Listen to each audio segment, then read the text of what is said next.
자, 우리 오늘 하나님의 말씀 잘 들었나요? 오늘 2과 하나님께 헌신, 우리 함께 말씀을 우리 학습을 해보겠습니다. 내용을 관찰하며 숨은 그림을 찾아보세요. 숨은 그림이 오징어, 횃불, 전등, 종이비행기, 빈병, 돛담배, 꽃병, 우산, 망치, 와, 많이 숨겨져 있네요. 자, 지금부터 여러분들이 시간을 줄 테니까 먼저 숨은 그림을 찾아보세요. 찾기 힘들죠?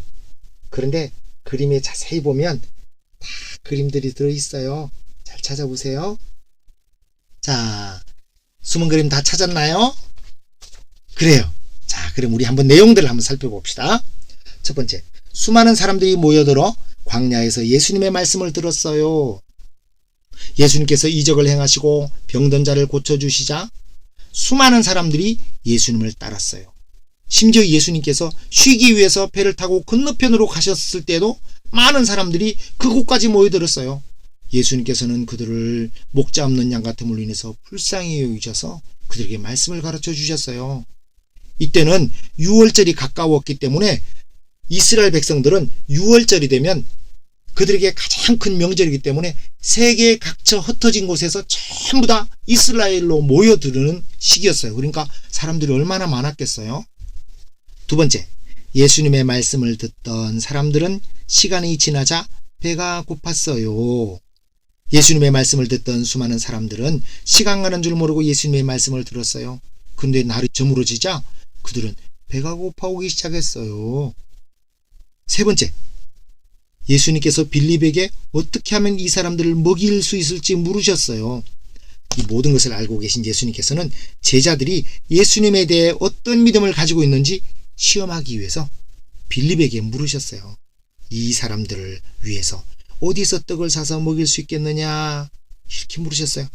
그러자 이 빌립은 계산이 빨랐어요. 그러니까 각 사람에게 조금씩 준다고 해도 200데나리온의 떡이 부족할 것 같아요, 이렇게 말했어요. 데나리온이 뭘까요? 우리나라는 돈이 100원, 1000원 이러죠, 그죠? 근데 이 당시에 이 데나리온의 가치는 로마 시대에 쓰던 은으로 만든 작은 돈인데 하루 품삯이 1데나리온이었어요.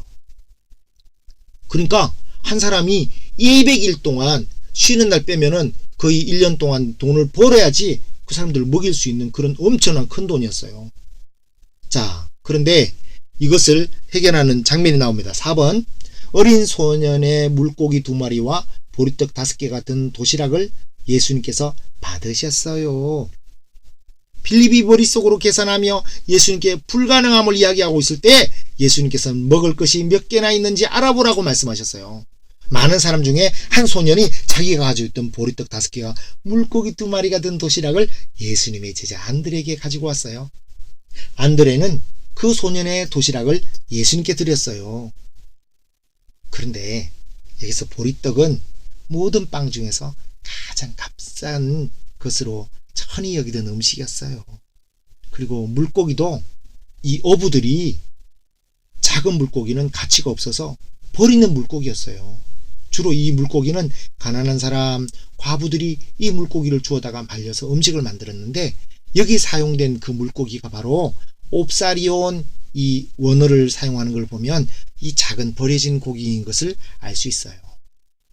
5번째, 예수님께서 어린 소년의 도시락을 축사하시고 사람들에게 나눠주라고 하셨어요.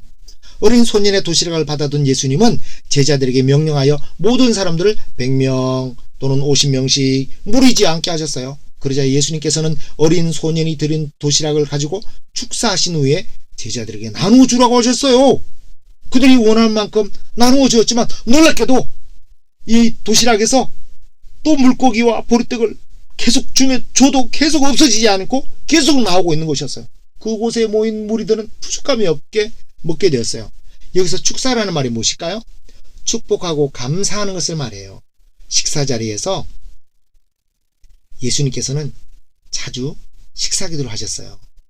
여기서 하신 예수님의 축사는 하나님께서 기적을 일으키셔서 작은 도시락으로 많은 사람들이 먹고 남을 만큼 풍족하게 먹이실 하나님께 드리는 감사의 기도였어요. 자, 마지막 6번째, 보리떡 5개와 물고기 2마리로 그곳에 있던 모든 사람이 먹고 12바구니나 남는 기적이 일어났어요. 그곳에 모인 사람들이 성인 남자만 5,000명이었으니까 어린 아이들 그리고 노인 여자들 모두 합친다면 2만 명이 훨씬 넘었을 것으로 추측해요. 그들은 이렇게 많은 사람들이 먹고 12바구니나 남는 기적을 직접 체험하게 되었던 거예요. 자, 우리 관찰 질문 볼까요? 1번. 예수님께서 배고픈 무리들을 위해 빌립에게 우리가 어디에서 떡을 사서 이 사람들을 먹이겠느냐 라고 물으신 이유가 무엇일까요? 빌립이 계산을 얼마나 잘하는지 시험하기 위해, 예수님께 사실 일에 대해 빌립이 어떻게 반응하는지 알아보기 위해, 떡을 파는 곳이 어디쯤 있는지 알아보기 위해, 음식을 구할 수 없음을 알게 하기 위해. 어느 걸까요? 맞았어요. 2번이에요. 예수님은 하나님의 아들이세요. 그분께는 어려운 일, 해결할 수 없는 문제는 없어요. 예수님은 제자의 믿음을 시험하신 거였어요. 2번째. 소년이 예수님께 작은 도시락을 드렸을 때 어떤 일이 일어났나요? 많은 사람들이 배불리 먹고 몇 바구니? 12바구니가 남았다. 맞았어요. 성경에 나와 있죠? 자, 열린 생각. 말씀을 생각하며 여러분의 생각을 자유롭게 나누세요. 소년이 자신의 도시락을 예수님께 드리지 않았다면 어떻게 되었을까요? 여러분의 생각을 한번 이야기해 보세요. 아마 소년이 자신의 도시락을 드리지 않았다면 그 도시락은 자신의 배만 채우는 평범한 도시락일 뿐이었을 거예요.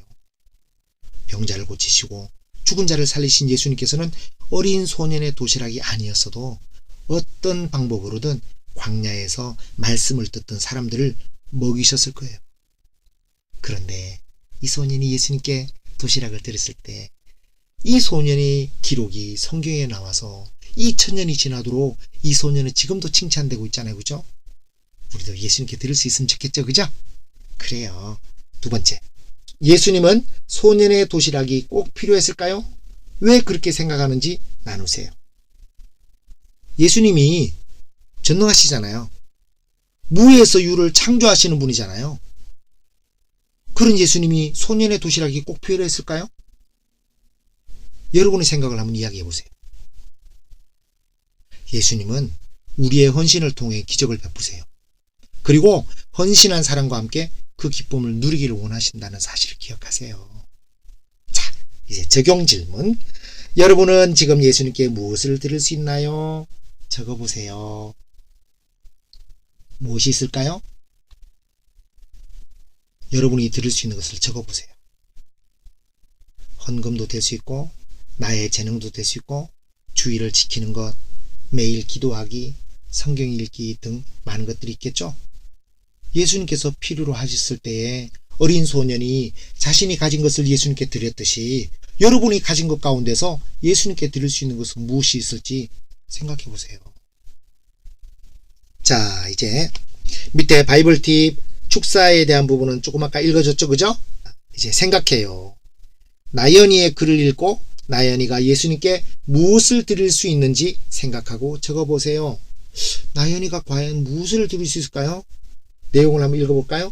제 이름은 나연이에요. 저는 수줍음이 많아서 사람들 앞에 나서는 것을 두려워해요. 그래서 선생님도 저를 새로운 친구로 오해하실 때가 있어요.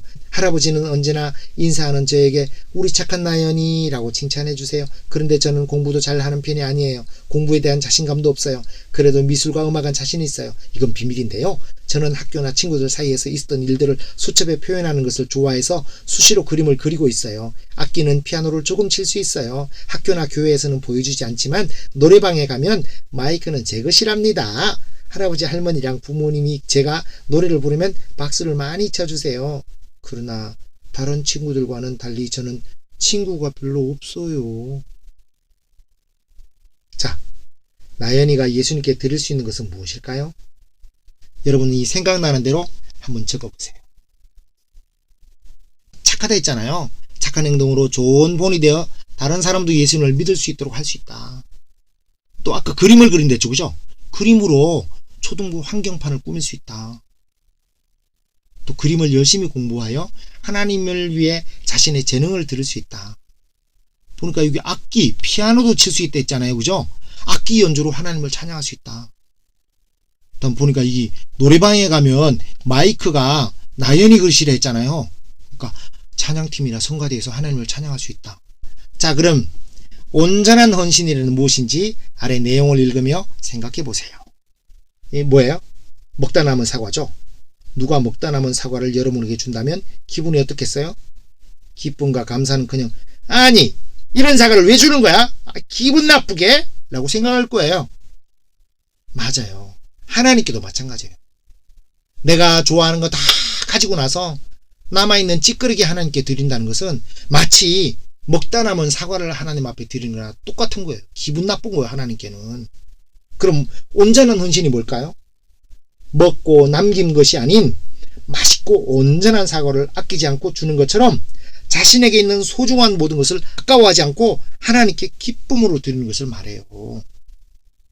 그럼 밑에 헌신이란 뭐라고 돼 있죠? 어떤 일이나 대상을 위해서 자신의 이해관계를 생각하지 않고 몸과 마음을 바쳐 힘을 다하는 것. 그래요. 우리 친구들 이러한 헌신이 여러분에게도 있기를 바라요. 자, 그럼 우리 실천해요. 한번 봅시다. 여러분들 마인드맵 그려본 적 있죠? 그래요. 그 마인드맵으로 하면 여러분들이 한번 생각해 보는 거예요. 여러분이 예수님께 드릴 수 있는 것을 마인드맵에 채워보고 꼭 실천하세요. 자, 여러분이 예수님께 드릴 수 있는 것을 여기 4가지로 했어요. 시간, 몸과 마음, 돈, 재능 이렇게 4가지로 했어요.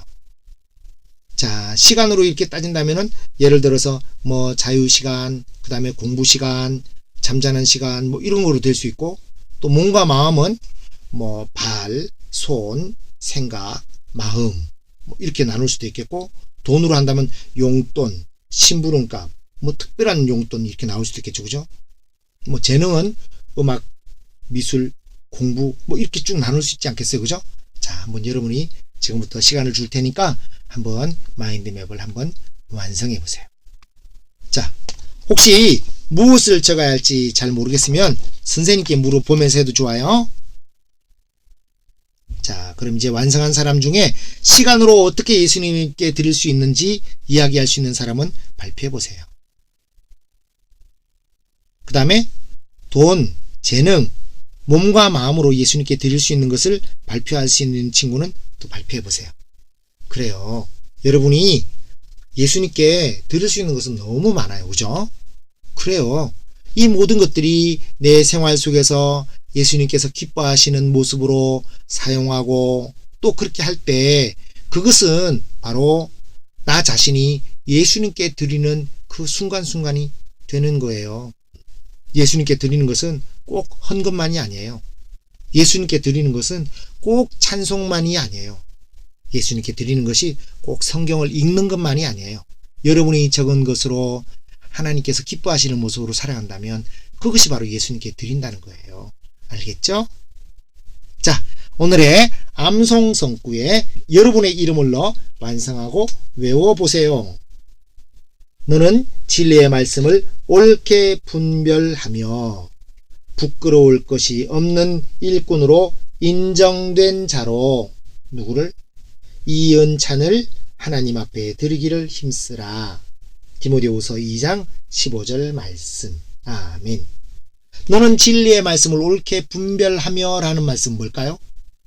농부가 고랑을 똑바로 경작하거나 석공이 돌을 똑바로 자르듯이 하나님의 자녀는 하나님 말씀의 뜻을 잘 알고 그 뜻에 맞게 생각해야 돼요.